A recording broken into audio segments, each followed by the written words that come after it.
You may have heard of the term target notes. Now at its core, this idea is simply this. You just target specific notes over specific times in a chord progression, right? Easy.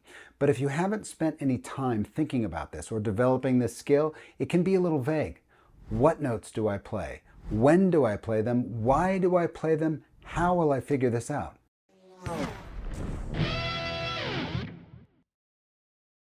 Welcome back to the channel. My name's Chris. Today you will learn about target notes. Now I've done a few videos like this on the channel, but I got some recent requests to sort of deep dive and take it down to the core. What exactly is going on here? How do we do this? How do we figure out target notes? So I'm going to briefly explain what target notes are, how they work, and then we're going to zoom in and I'm going to give you a very specific and simple set of examples of how to get started doing this. Before we get started, if you're frustrated with a lack of progress on this instrument, that's usually tied directly to a lack of understanding about how music works and the way the guitar is designed. I can totally help you with this, and I can do it in the studio. The studio is my online guitar academy. I designed this space with one thing in mind, and that was to replicate the experience I had as a guitar player in music school for folks who either didn't have access to or the time to invest in a formal music education program. So there's a ton of content and a lot of opportunity to study directly with me. You can get access to the studio through my Patreon page. That's always linked in the description below. And right now there's a 7-day free trial on the studio. So you can just get in there, take a look at everything in there for 7 days, see if it's a good fit, see if you're ready. If you do decide to study with me, I look forward to working with you. Okay, the idea of target notes is very, very simple, but it's a methodology that you can take to the nth degree, as far as you can possibly imagine, depending on what kind of notes you want to target, what kind of notes you want to hear. But the core mechanism is always the same. We're targeting notes to play on purpose over specific chords in a chord progression. Boom, that's it. But in order to get the most out of this method and develop the skill in a really, really solid way, we've got to slow way down. Right? Because we have to use our brains and our eyes to figure out which notes to play. So there's a cognitive load in finding these notes, right? We've got to slow down so we can develop that skill. Once we have that skill down, it's just a matter of finding the note we need and playing it. I'm going to use a very, very simple chord progression as a base so we can really start at the very beginning and develop the skill really properly, nice and slowly. Let's zoom in and I'll show you what I'm talking about. I'm going to use a very, very simple chord progression, G, C, and D. Just those 3 chords. That's a 1-4-5 progression in the key of G. And we're just going to use those chords and try to find out these target notes. Now these are big honkin' bar chords. I'm going to reduce that a little bit. I'm just going to use the notes on the D, G, and B string from each one of these chords. Here's my G, here's my C, and here's my D chord. On these 3 strings, it's simply these notes. Right, so these are my target notes for the G chord. Here are my target notes for the C. And here are my target notes for the D chord. The backing track is like a little reggae tune. Here's the C chord, D, and back to G. So I've got my target notes, right? These 3 notes here, then these 3 notes for the C, D, and G. So the first thing I'm going to do is just look at each one of these strings and see what the target notes do. I'm just playing whole notes. Next string. Those are the notes from those triads that I outlined. Here's the last string.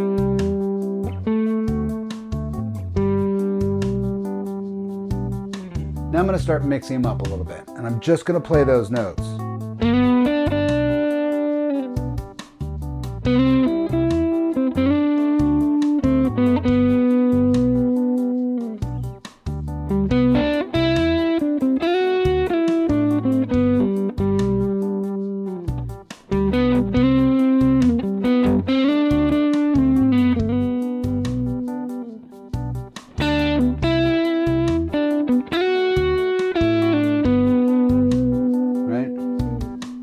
Using very, very simple phrases, going really slow, and just starting to tie them all together.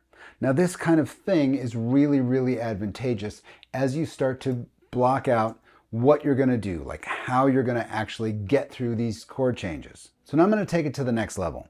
I've got my 3 shapes here, right? I'm going to start using double stops. In other words, I'm going to start experimenting with what 2 strings sound like at the same time.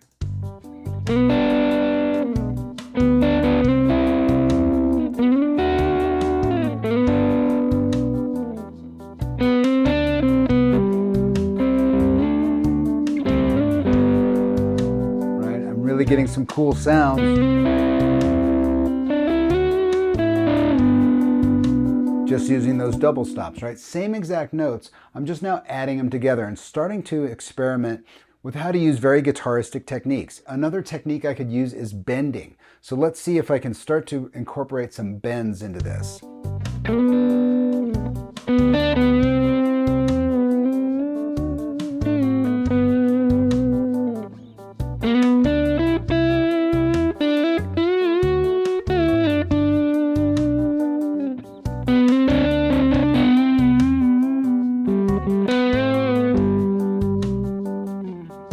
Same exact notes. Now I'm relying on what I know how to do as a guitar player, but using those target notes to try to express myself in a very guitaristic way, just using that same library of notes, right? Now I'm going to expand our chord library a little bit. Same 3 chords, G, C, and D, but there's another G right here. If you're familiar with the cage system, this is my C-shaped G chord. Here's a C bar chord and a D bar chord. So now we've got G here, same 3 strings, right? D, G, and B strings. Here's our C chord, here's our D chord. So now look at the library of notes I have now.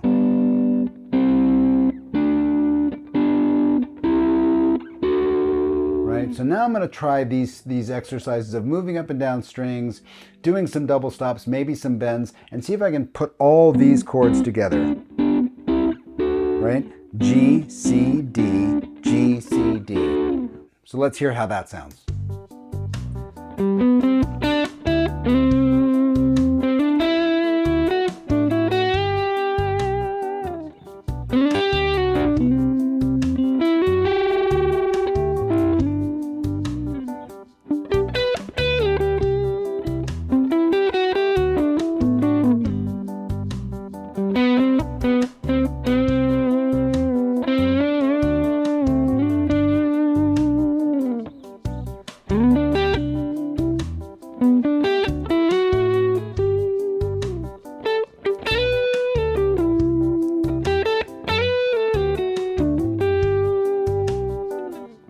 Really going slowly, being as delicate as I can, and really giving myself time to find these notes, right? To make sure that I can land on the notes and hear the chord progression going by.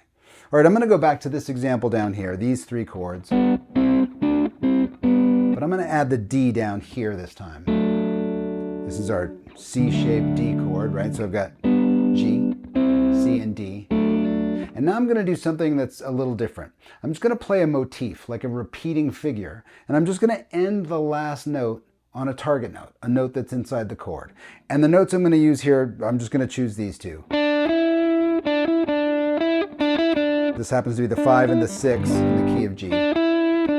So listen to this idea. This is basically using a motif or a figure and using the target notes to end the phrase.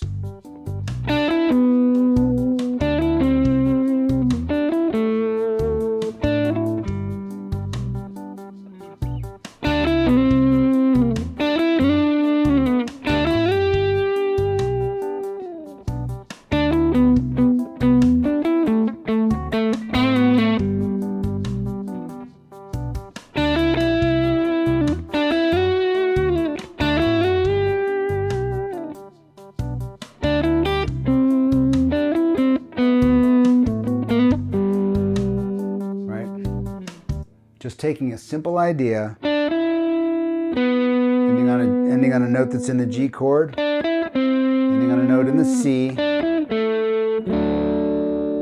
ending on the note that's in the G. Here's another way to think of that same thing. Here's in my C chord.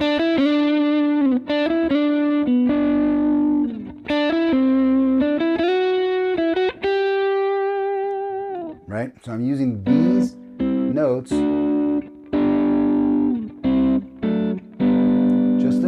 triads. So it's the chords that I have available, and I'm using them to land on those notes. Now, as I do this, I start to get used to hearing these sounds. And what happens is my ears and my eyes and my hands all start to get together and work together to find, hear, and anticipate what these notes are going to sound like, and it just simply makes my playing sound more mature this way.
Okay, there it is.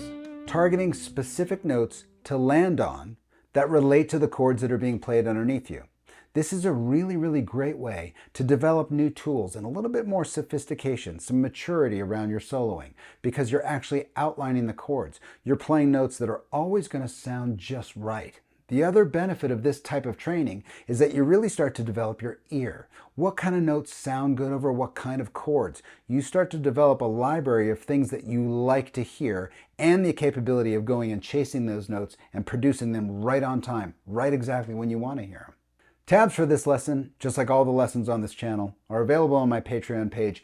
Hop over there if you want to grab them, and if you'd like to check out the studio free for 7 days, give it a look, see if it's for you. If you do decide to support the channel, thanks so much in advance. I hope you found this lesson interesting. I hope it's helped you see what target notes is all about and maybe given you a window in, a foot in the door to start giving it a try and see if you can develop this skill.